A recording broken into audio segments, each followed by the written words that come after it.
بسم اللہ الرحمن الرحیم نحمده ونصلی علی رسولہ الکریم اما بعد فاعوذ باللہ من الشیطان الرجیم بسم اللہ الرحمن الرحیم رب اشرح لی صدری ویسر لی امری واحلل عقدۃ من لسانی یفقهوا قولی رب زدنی علما۔ آج سے قبر کا بیان شروع ہو رہا ہے۔ یہ موضوع بہت ہی سنجیدہ ہے اور اس کو غور و فکر کے ساتھ ہمیں سننا ہے، ہمیں اس میں تدبر کرنا ہے، تفکر کرنا ہے، تذکر اور تعبر بھی کرنا ہے، عبرت حاصل کرنی ہے۔ اور جان لو کہ جو انسان قبر کے بیان کو اپنے سامنے رکھتا ہے، قبر کے مناظر کو ہمیشہ یاد کرتا رہتا ہے، تو انسان عقل مند ہوتا ہے۔ اور وہ انسان جو ان سب چیزوں کو اہمیت نہیں دیتا ہے، وہ انسان بہت ہی بیوقوف ہے اور دنیا میں اس کا کوئی مقصد نہیں ہوتا ہے زندگی گزارنا، بس یوں ہی چاہتا ہے کہ اس دنیا میں زندگی گزار لے، جتنا موج مستی کرنا ہے اس دنیا میں کر لے۔ اس کے بعد جب اس کو موت آتی ہے تب اس کا عقل کا ڈھکن کھلتا ہے کہ سوچتا ہے کہ کیا کرے، ہم کچھ نیک کام کر لیں یا صدقہ و خیرات کر لیں۔ تو کیا اس کو کبھی موقع ملتا ہے؟ نہیں ملے گا۔ موت ایک بار آ گئی پھر دوبارہ انسان کو زندہ نہیں کیا جاتا ہے دنیا میں۔ تو انسان کو موت کو یاد کرنا چاہیے۔ عقل مند انسان کی نشانی ہے کہ وہ موت کو ہمیشہ یاد کرتا ہے۔ فارسی میں ایک مقولہ ہے، مقولہ مطلب کہاوت ہے، موت ترا یاد کن تا خستہ نہ کر دی، موت کو یاد کر تاکہ تو ذلیل نہ ہو۔ ذلیل نہ ہو کا مطلب کیا ہے؟ کہ تم مرنے کے بعد ذلیل نہ ہو جاؤ، رسوا نہ ہو جاؤ، کہیں تمہیں فرشتے ڈانٹے پھٹکارے، تمہیں رسوا کریں۔ اس سے اچھا ہے کہ دنیا میں تم نیک کام کرو، اچھا کرو، تمہیں مرنے کے بعد عزت ملے گی، خوب عزت دی جائے گی تمہیں۔ لیکن مرنے کے بعد جو انسان ذلیل ہو کر مرا، موت کو یاد نہیں کیا، یوں ہی دنیا میں زندگی گزارا، پھر اس کی بہت اچھے طریقے سے فرشتے خاطرداری کرنے والے ہیں، بہت پٹائی کرنے والے ہیں۔ تو دنیا کے اندر موت کو کیا کرنا چاہیے؟ یاد کرنا چاہیے۔ موت کو یاد کرنا مستحب ہے۔ مستحب مطلب ایک اچھا کام ہے، نیک کام ہے جو انسان موت کو یاد کرتا ہے۔ چلتا پھرتا انسان یاد کرتا رہتا ہے کہ کہیں نہ کہیں مجھے موت نہ آ جائے، کہیں اچانک اللہ تعالیٰ کا بلاوا نہ آ جائے۔ اور ہم جا رہے ہیں تو کیا ہمارے پاس نیکی ہے؟ کیا ہمارے پاس کوئی ہے ذخیرہ آخرت ہے کہ جس کے ذریعے سے ہم قبر کے عذاب سے بچ جائیں؟ تو یہ ہمیشہ سوچتا رہتا ہے، موت کو یاد کرتا رہتا ہے عقل مند انسان۔ تو موت کو کثرت سے یاد کرنا چاہیے۔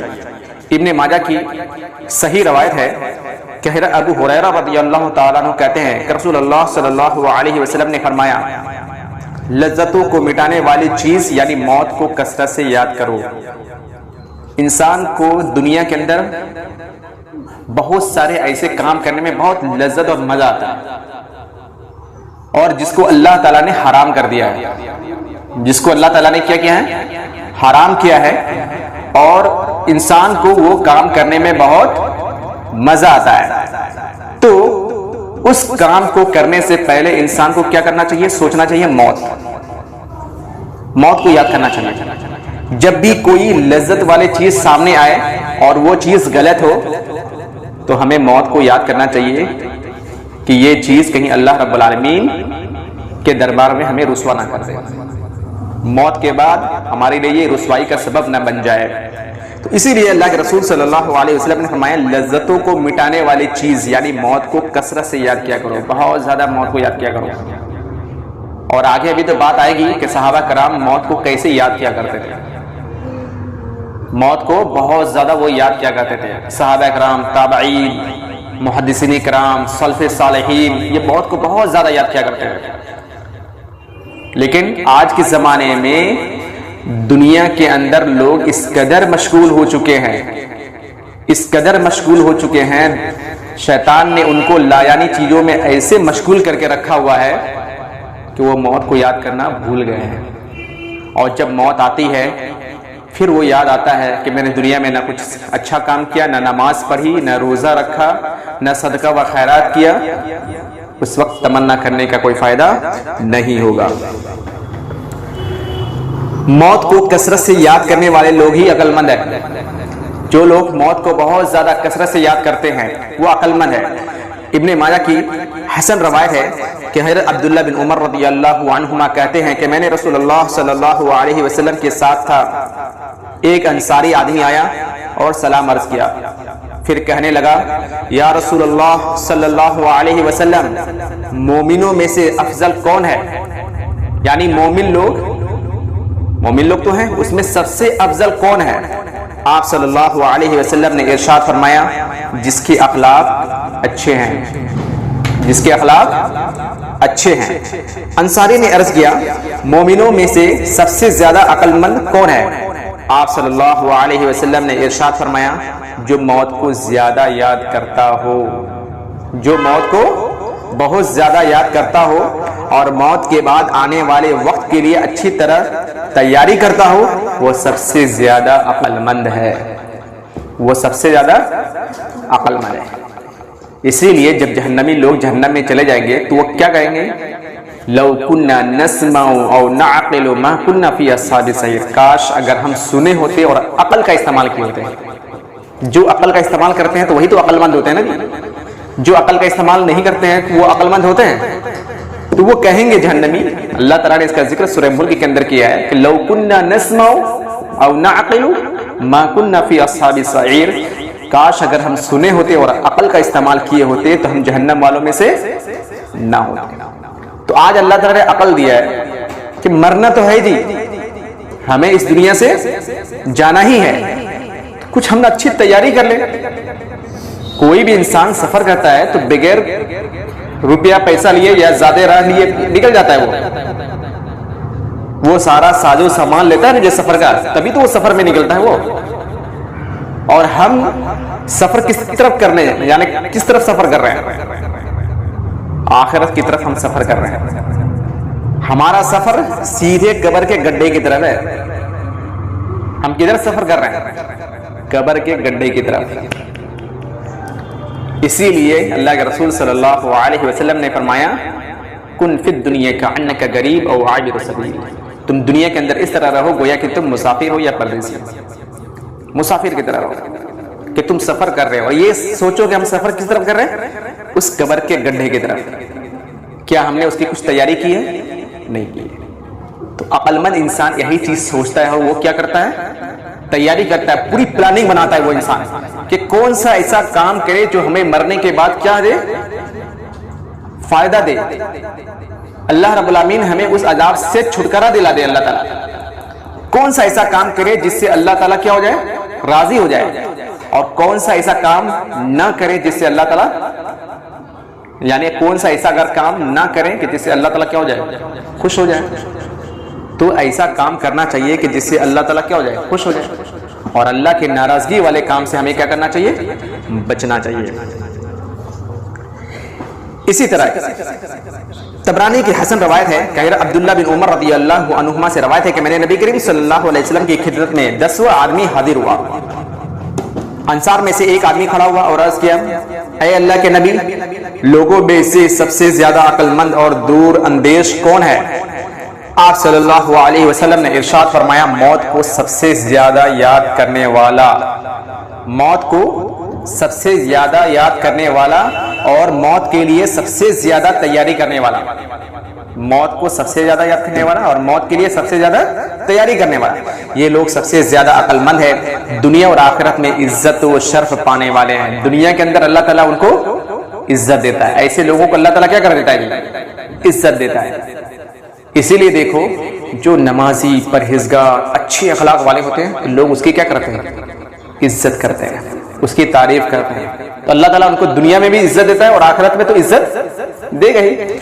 اور جو لوگ بے پرواہ قسم کے لوگ ہوتے ہیں ان کی دنیا میں بھی کوئی عزت نہیں ہوتی ہے اور آخرت میں تو کوئی عزت ہوگی بھی نہیں. موت کو یاد کرنا عبادت بھی ہے. جو لوگ موت کو یاد کرتے ہیں وہ ایک طرح کا عبادت ہے. بزار کی حسن روایت ہے کہ حضرت انس رضی اللہ عنہ کہتے ہیں کہ نبی کریم صلی اللہ علیہ وسلم کے سامنے ایک آدمی کی عبادت اور ریاضت کا ذکر کیا گیا کہ اللہ کے رسول صلی اللہ علیہ وسلم کے سامنے ایک آدمی کا ذکر کیا گیا. وہ آدمی کیا کرتا تھا؟ بہت زیادہ عبادت اور ریاضت کرتا تھا. تو آپ صلی اللہ علیہ وسلم نے دریافت فرمایا تمہارا ساتھی موت کو کتنا یاد کرتا تھا؟ ٹھیک ہے عبادت کرتا تھا ریاضت کرتا تھا لیکن موت کو کتنا یاد کرتا تھا؟ صحابہ کرام نے عرض کیا ہم نے اسے کبھی موت کا ذکر کرتے تو نہیں سنا ہے. ہم نے اسے کبھی بھی موت کا ذکر کرتے تو نہیں سنا ہے. آپ صلی اللہ علیہ وسلم نے فرمایا پھر تمہارا ساتھی عبادت کے اس درجے کو نہیں پہنچا جس کا ذکر تم کر رہے ہو. موت کو انسان یاد کرتا ہے پھر اللہ کی عبادت کرتا ہے اس کی کچھ بات اور الگ ہے. انسان اللہ سے ڈر رہا ہے اور اللہ کی عبادت بھی کر رہا ہے تو سمجھو کہ وہ سب سے اچھا ہے. موت کو بھی یاد کر رہا ہے اور اللہ تعالیٰ کی عبادت بھی کر رہا ہے. لیکن ایک انسان کیا ہوتا ہے موت کو یاد ہی نہیں کرتا ہے, اس کو آخرت کی زندگی کا کوئی خوف ہی نہیں ہے اور وہ اللہ کی عبادت کر رہا ہے لیکن وہ اس درجے پر نہیں ہے جو انسان موت کو بھی یاد کرتا ہے اور اس کے ساتھ ساتھ اللہ تعالیٰ کی عبادت کرتا ہے. طبرانی کی حسن روایت ہے کہ حضرت سہل بن سعد انصاری رضی اللہ عنہ کہتے ہیں کہ صحابہ رسول صلی اللہ علیہ وسلم میں سے ایک آدمی فوت ہو گیا تو صحابہ کرام نے اس کی تعریف کی اور اس کی کثرت عبادت کا ذکر کیا. اس کی تعریف بھی کی اور بہت زیادہ کثرت عبادت یعنی بہت زیادہ عبادت کرنے والا تھا اس کا ذکر کیا. رسول اکرم صلی اللہ علیہ وسلم خاموشی سے سنتے رہے. جب صحابہ کرام رضی اللہ عنہم خاموش ہوئے تو رسول اللہ صلی اللہ علیہ وسلم نے دریافت فرمایا کیا وہ کثرت سے موت کو ذکر کرتا تھا؟ کیا وہ کثرت سے موت کا ذکر کرتا تھا؟ صحابہ کرام نے عرض کیا نہیں. پھر آپ صلی اللہ علیہ وسلم نے دریافت فرمایا کیا اس نے مرغوبات نفس کو چھوڑا؟ مرغوبات نفس کا مطلب کیا تھا؟ جس پر نفس لبھاتا ہے, جو نفس کو بہت اچھا لگتا ہے. جیسے اگر آج کہوں انسان کو مووی دیکھنا بہت کیا لگتا ہے جی؟ اچھا لگتا ہے. گانا سننا ہے بہت اچھا لگتا ہے نا؟ گانا سننا بہت اچھا لگتا ہے. کیا پیاری پیاری آواز میں گانے اور اتنے پیاری پیارے انداز میں وہ گانا گا رہا ہے اس کو بہت من لگتا ہے. تو مرغوبات نفس یہ ہے, نفس جس کی طرف چاہت رکھتا ہے اور یہ جو نفس ہے بری چیزوں کی طرف بہت زیادہ مرغوب ہوتا ہے, بہت زیادہ چاہتا ہے بری چیزوں کو. جس چیز کو اللہ تعالیٰ نے حرام کر دیا ہے نفس اس کو بہت زیادہ پسند کرتا ہے. تو مرغوبات نفس کو اس نے چھوڑا, نفس کو کنٹرول کیا کہ نہیں, اپنے خواہشات نفس کو اس نے دبایا کہ نہیں. ایک چیز سامنے میں دیکھ رہا ہے برائی دیکھ رہا ہے کہ سامنے ہے اور اس پر وہ قدرت رکھتا ہے کہ وہ کیا کرے برائی کر سکتا ہے لیکن نفس کو اس نے دبا دیا. مرغوبات نفس کو اس نے کیا کر دیا؟ کچل دیا. نفس کی خواہشات کو کیا کر دیا؟ کچل دیا. صحابہ کرام نے عرض کیا نہیں. پھر آپ صلی اللہ علیہ وسلم نے دریافت فرمایا کیا اس نے مرغوبات نفس کو چھوڑا؟ صحابہ کرام نے عرض کیا نہیں. آپ صلی اللہ علیہ وسلم نے ارشاد فرمایا جس درجہ کو تم پہنچے ہو اس درجہ کو وہ نہیں پہنچا ہے. جس درجہ کو تم پہنچے ہو اس درجہ کو وہ نہیں پہنچا ہے. موت اور قبر کو یاد رکھنے والا صحیح معنوں میں اللہ سے حیا کا حق ادا کرتا ہے. موت اور قبر کو جو یاد رکھتا ہے کہ مجھے مرنا ہے اور قبر میں جانا ہے. قبر جہاں نہ کوئی کھڑکی ہے نہ کوئی دروازہ ہے نہ کوئی سانس لینے کی جگہ ہے. قبر میں آگ بھڑک رہی ہے, آگے پیچھے سب طرف سے آگ لگی ہوئی ہے, جہاں سانپ بچھو وغیرہ ہر طرح سے بھرے ہوئے ہیں. وہاں پر ہمیں رہنا ہے. اور جو خراب انسان ہوا تو اس کے لیے تو وہ تو پورے قبر ہی سمجھو کہ کیا ہے ایک طرح کا عذاب ہے. اور اگر کوئی بہت اچھا انسان ہوا تو پھر اس کے لیے قبر کیا ہے کہ محل ہے. وہ آرام سے سو جائے گا، جس طرح دلہن سوتی ہے اسی طرح سو جائے گا. اس کو کہا جائے گا جس طرح دلہن سوتی ہے اسی طرح آرام سے سو جائے. پھر تمہیں قیامت کے دن کیا کرنا ہے؟ اٹھنا ہے. تو موت اور قبر کو یاد رکھنے والا صحیح معنوں میں اللہ سے حیا کا حق ادا کرتا ہے. سنن ترمذی کی صحیح روایت ہے کہ حضرت عبداللہ بن مسعود رضی اللہ عنہ کہتے ہیں کہ رسول اللہ صلی اللہ علیہ وسلم نے فرمایا اللہ تعالیٰ سے اس طرح حیا کرو جس طرح حیا کرنے کا حق ہے، جس طرح حیا کرنے کا حق ہے. ہم نے عرض کیا اے اللہ کے نبی، اللہ کا لشکر ہے کہ ہم اللہ تعالیٰ سے تو حیا تو کرتے ہیں. آپ صلی اللہ علیہ وسلم نے ارشاد فرمایا ایسا نہیں بلکہ اس طرح کے جس طرح حیا کرنے کا حق ہے، اور وہ یہ کہ تم حفاظت کرو سر کی. تم حفاظت کرو کس کی؟ سر کی. اور جو کچھ سر میں ہے، سر اور سر میں جو کچھ ہے کیا کیا ہے؟ یعنی آنکھ، کان اور زبان وغیرہ کی، اس کی حفاظت کرنی ہے ہمیں. سر کی حفاظت کرنے کا مطلب کہ اگر اللہ سے حیا کا اگر ہم حق ادا کرتے ہیں، اگر ہم اللہ تعالیٰ سے حیا کرتے ہیں تو ہمیں سر کی حفاظت کرنی پڑے گی. اور سر میں جو کچھ ہے یعنی آنکھ، زبان، کان. کان سے انسان کیا کرتا ہے؟ گانا سنتا ہے، میوزک سنتا ہے. آنکھ سے ہر ایک اچھی بری چیز دیکھتا ہے وہ انسان. زبان سے ہر اچھی بری چیز کو ادا کرتا ہے وہ. تو ان سب کی ہمیں کیا کرنی چاہیے؟ حفاظت کرنی چاہیے. اور پھر پیٹ کی حفاظت کرو، یعنی اس میں کوئی حرام چیز نہ جائے. پیٹ کی حفاظت کرنے کا مطلب کیا ہے؟ اس میں حرام چیز نہ جائے. حرام چیز کا مطلب کیا ہے؟ تم کھا رہے ہو تو حرام طریقے سے کھا رہے ہو. اپنے پیٹ میں کیا کر رہے ہو؟ آگ ہی تو بھر رہے ہو. حرام چیز کھا رہے ہو تو اپنے پیٹ میں آگ بھر رہے ہو. اور ان چیزوں کی حفاظت کرو جو پیٹ کے ساتھ لگی ہوئی ہے. پیٹ اور پیٹ کے ساتھ جو چیز لگی ہے یعنی شرمگاہ ہے، ہاتھ، پاؤں وغیرہ ہے، ان کی کیا کرو؟ حفاظت کرو. اور یاد کرو قبر میں ہڈیوں کے گل سڑ جانے کو. قبر میں ہڈیاں گل سڑ جائیں گی، ان کو یاد کرو. اور جو شخص آخرت کی زندگی کا خواہش مند ہو اسے چاہیے کہ دنیا کی زیب و زینت چھوڑ دے، دنیا کی خوبصورتی کو وہ چھوڑ دے، اس کے پیچھے نہ لگا رہے.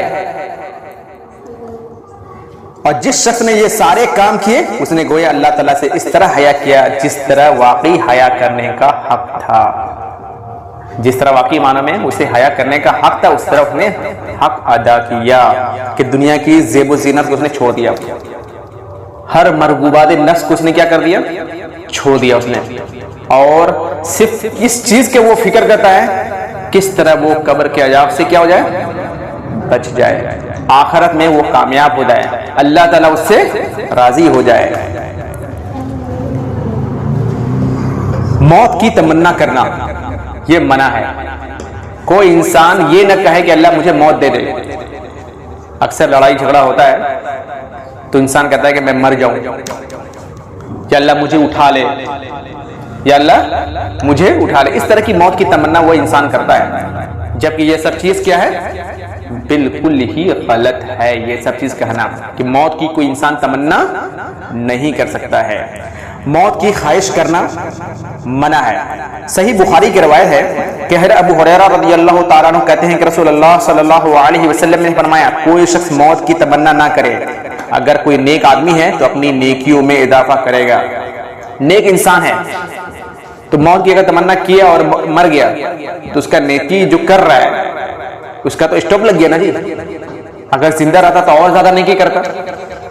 اور اگر گناہ گار ہے تو ممکن ہے کہ اللہ تعالیٰ سے معافی مانگ لے. اگر مان لو کوئی انسان گناہ کر رہا ہے اور موت کی تمنا کیا اور مر گیا، توبہ وغیرہ کیا ہی نہیں، تو کہاں چلا گیا جی؟ جہنم میں چلا گیا. اور اگر اسے اللہ تعالیٰ نے لمبی عمر دیا، ہو سکتا ہے کہ وہ انسان آگے چل کر کے اللہ تعالیٰ سے خالص توبہ و استغفار کر لے، اللہ تعالیٰ اس کے گناہوں کو معاف کر دے اور اس کی موت اچھے طریقے سے ہو جائے. اسی لیے موت کی تمنا نہیں کرنا چاہیے. شدید تکلیف میں موت کی دعا درجہ ذیل الفاظ میں کرنی چاہیے. یعنی بہت شدید تکلیف ہے تو موت کی دعا ان الفاظ میں کرنا چاہیے. کن الفاظ میں؟ اللہم احیینی، اللہم احیینی ما کانت الحیات خیرا لی وتوفنی اذا کانت الوفات خیرا لی.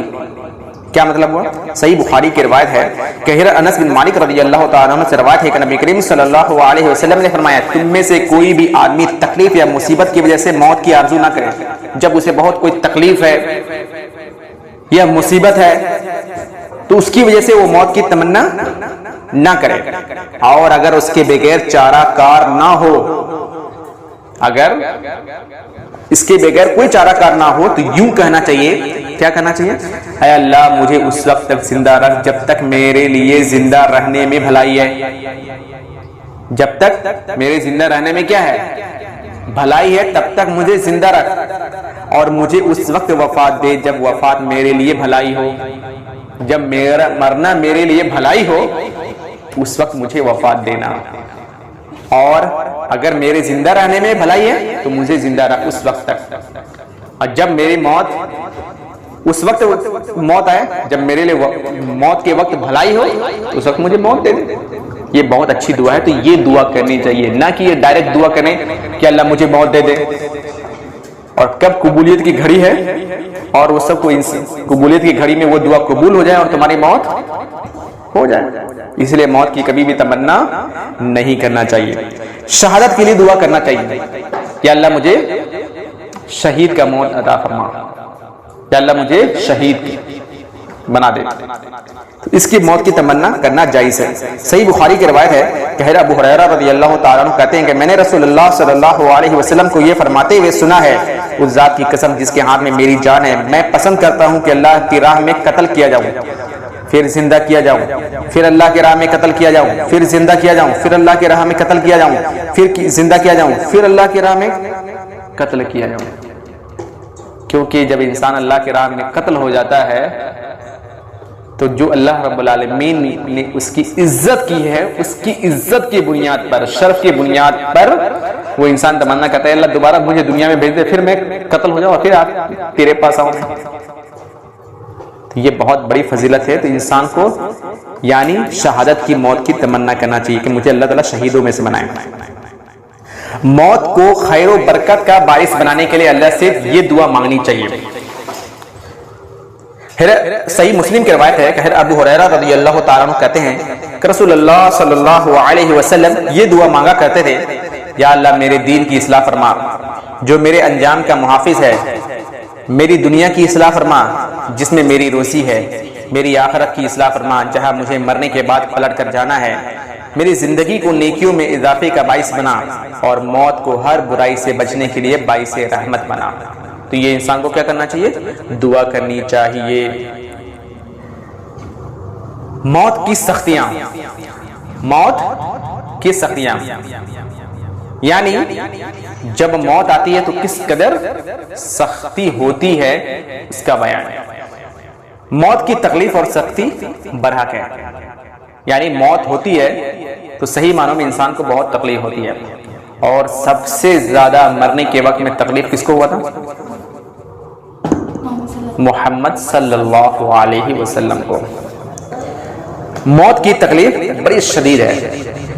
مسند احمد کی حسن روایت ہے کہ حضرت جابر رضی اللہ تعالیٰ عنہ کہتے ہیں کہ رسول اللہ صلی اللہ علیہ وسلم نے فرمایا موت کی تمنا نہ کرو, موت کی تمنا نہ کرو, جانکنی کی تکلیف بڑی شدید ہے. جانکنی مطلب جب جان نکل رہا ہو اس وقت کی تکلیف بڑی شدید ہے, اور یہ نیک بختی کی علامت ہے کہ اللہ کسی بندے کی عمر لمبی کر دے اور اسے توبہ کی توفیق عطا فرما دے.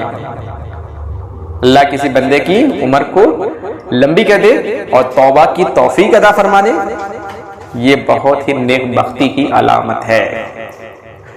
موت کی جتنی تکلیف رسول اللہ صلی اللہ علیہ وسلم کو ہوئی اتنی تکلیف قیامت تک کسی دوسرے آدمی کو نہیں ہوگی. قیامت تک کسی بھی دوسرے آدمی کو نہیں ہوگی جتنا تکلیف محمد صلی اللہ علیہ وسلم کو موت کے وقت ہوئی تھی. کیونکہ محمد صلی اللہ علیہ وسلم کا مرتبہ بھی تو بہت زیادہ ہے. جس کا مرتبہ بہت زیادہ ہوتا ہے تو اللہ تعالیٰ اس سے آزمائش بھی بہت کڑا لیتا ہے.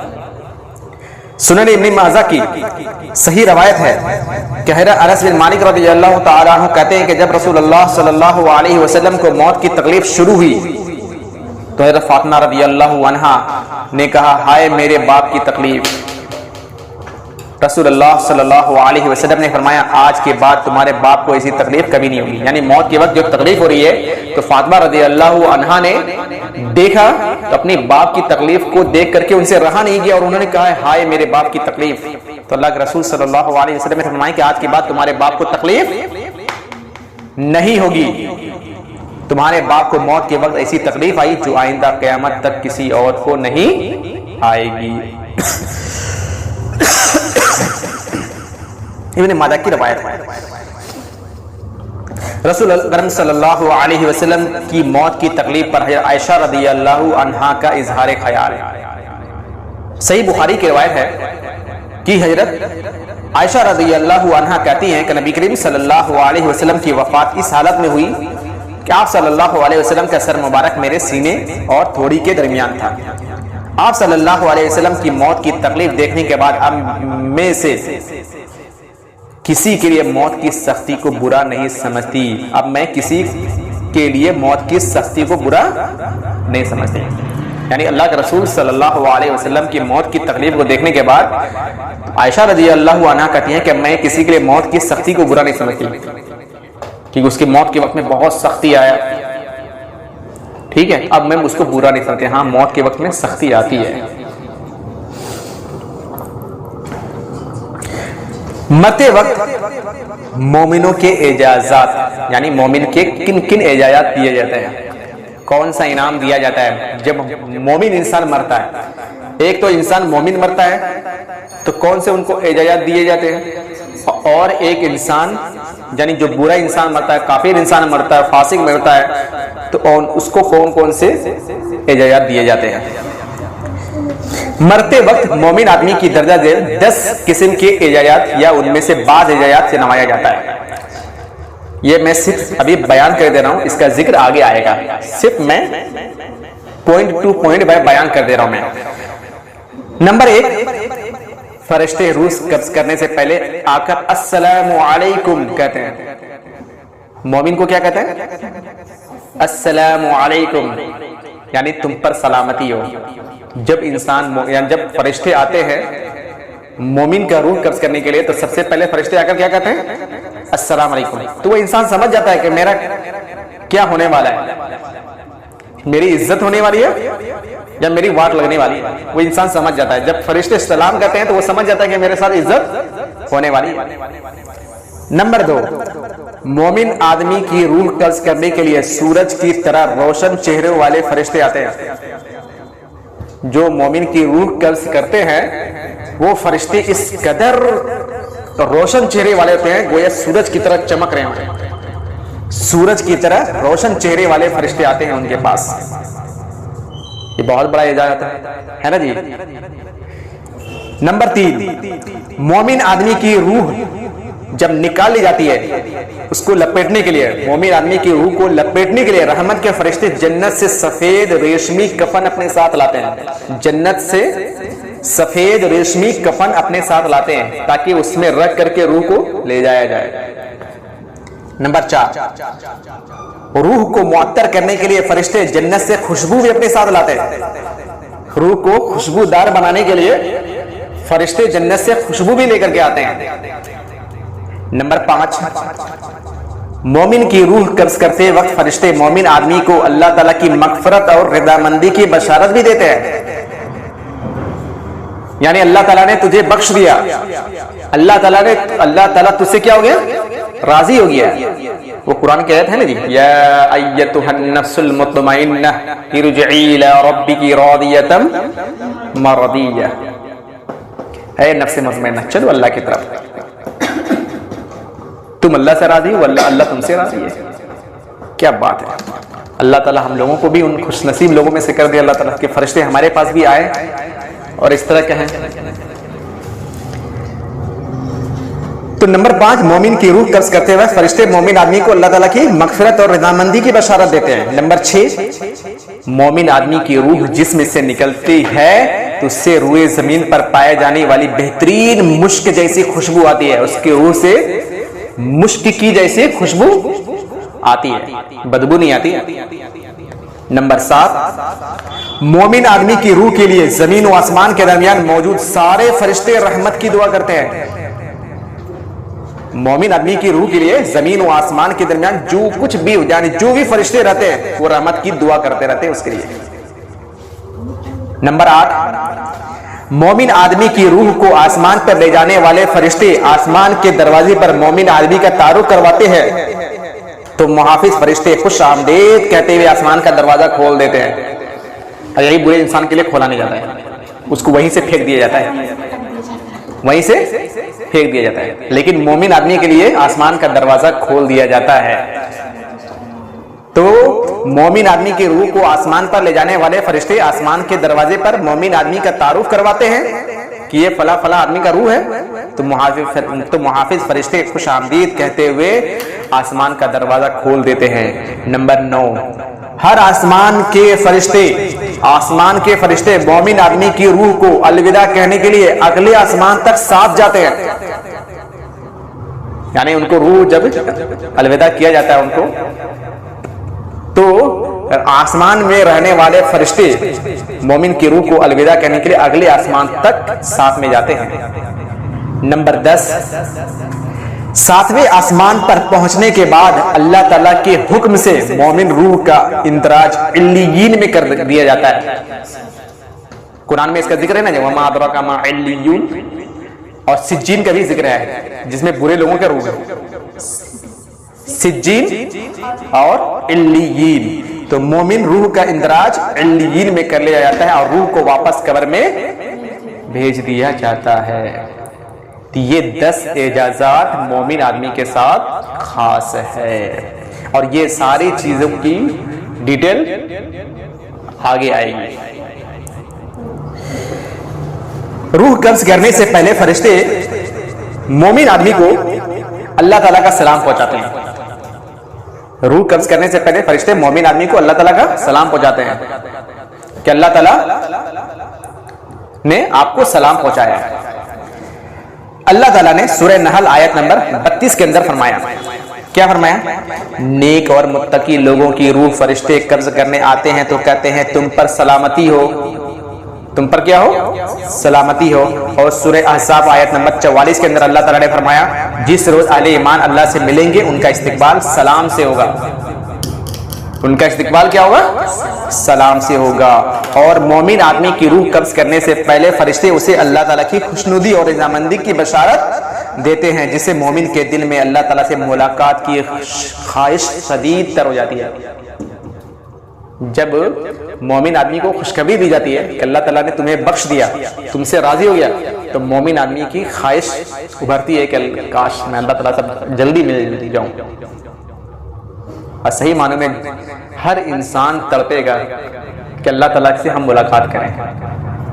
اور جو انسان چاہتا ہے اللہ تعالیٰ سے ملنا چاہتا ہے تو اللہ تعالیٰ بھی اس سے ملنا چاہتا ہے، اور جو ملنا نہیں چاہتا اللہ بھی اس سے ملنا نہیں چاہتا ہے. صحیح بخاری کی روایت ہے، حضرت عبادہ بن صامت رضی اللہ تعالیٰ عنہ سے روایت ہے کہ نبی کریم صلی اللہ علیہ وسلم نے فرمایا جو شخص اللہ سے ملاقات کرنا پسند کرتا ہے اللہ بھی اسے ملاقات کرنا پسند کرتا ہے. جو اللہ سے ملاقات کرنا پسند کرتا ہے اللہ بھی اسے ملاقات کرنا پسند کرتا ہے، اور جو شخص اللہ تعالیٰ سے ملاقات کرنا پسند نہیں کرتا اللہ تعالیٰ بھی اسے ملنا پسند نہیں کرتا. ہے عائشہ رضی اللہ عنہا یا آپ کی صلی اللہ علیہ وسلم کی کسی دوسری زوجہ نہیں کہا. یہاں راوی کو شک ہے کہ عائشہ رضی اللہ عنہا تھی یا کوئی نبی کریم صلی اللہ علیہ وسلم کی دوسری بیوی تھی. کہا کہ موت تو ہمیں بھی ناپسند ہے، موت تو کوئی نہیں چاہتا کہ مجھے مر جائے، موت تو ہمیں بھی ناپسند ہے.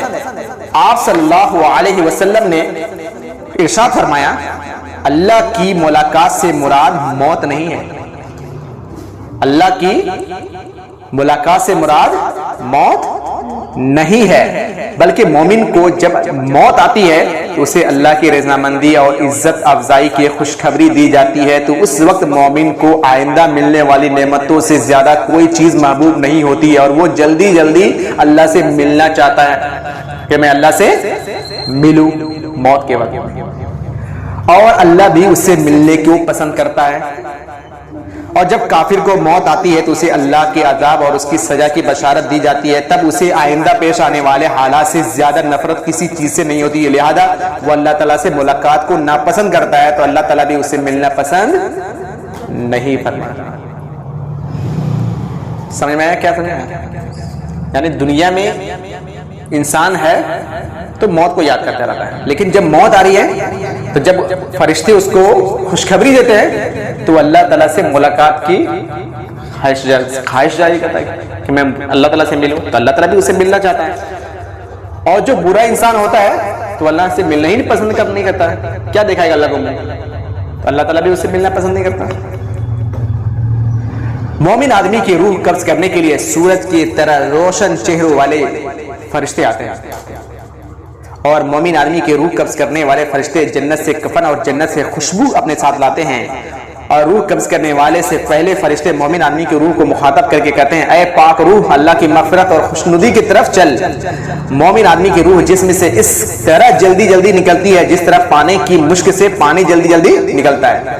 مومن آدمی کی روح سے روئے زمین پر پائے جانے والی بہترین مشک جیسی خوشبو آتی ہے۔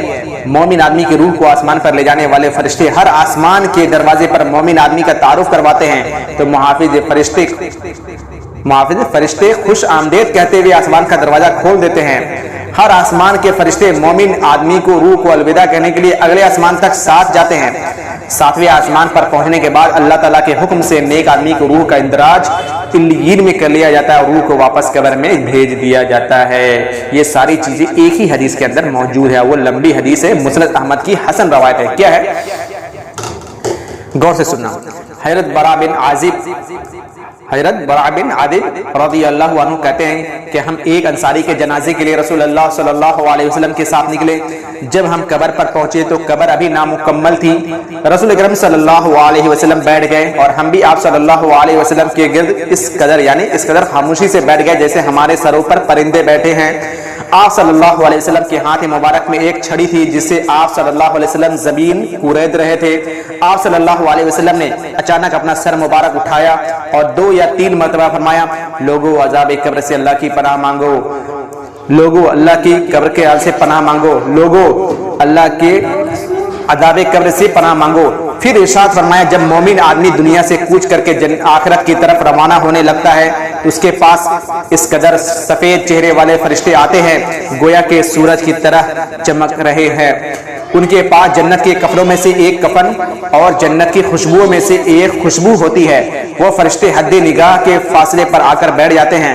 پھر ملک الموت حضرت عزرائیل علیہ السلام تشریف لاتے ہیں اور مومن آدمی کے سر کے پاس آ کر بیٹھ جاتے ہیں اور کہتے ہیں اے پاک روح نکل، یعنی اس جسم سے اور اللہ کی مغفرت اور رضا کی طرف چل۔ چنانچہ روح جسم سے اس طرح آسانی سے نکل آتی ہے جیسے پانی مشک سے نکلتا ہے۔ ملک الموت اسے پکڑ لیتا ہے۔ ملک الموت کے ہاتھ میں لمحہ بھر کے لیے وہ روح رہتی ہے کہ دوسرے فرشتے اس سے لے کر جنت کے کفن میں لپیٹ لیتے ہیں اور اسے جنت کی خوشبو سے معطر کر دیتے ہیں۔ چنانچہ اس روح سے روئے زمین پر پائے جانے والی بہترین مشک سے بھی اچھی خوشبو آتی ہے۔ پھر وہ فرشتے خوشبودار روح کو لے کر آسمان کی طرف جاتے ہیں۔ راستے میں جہاں جہاں مقرب ملائکہ انہیں ملتے وہ کہتے ہیں یہ پاکیزہ روح کس آدمی کی ہے؟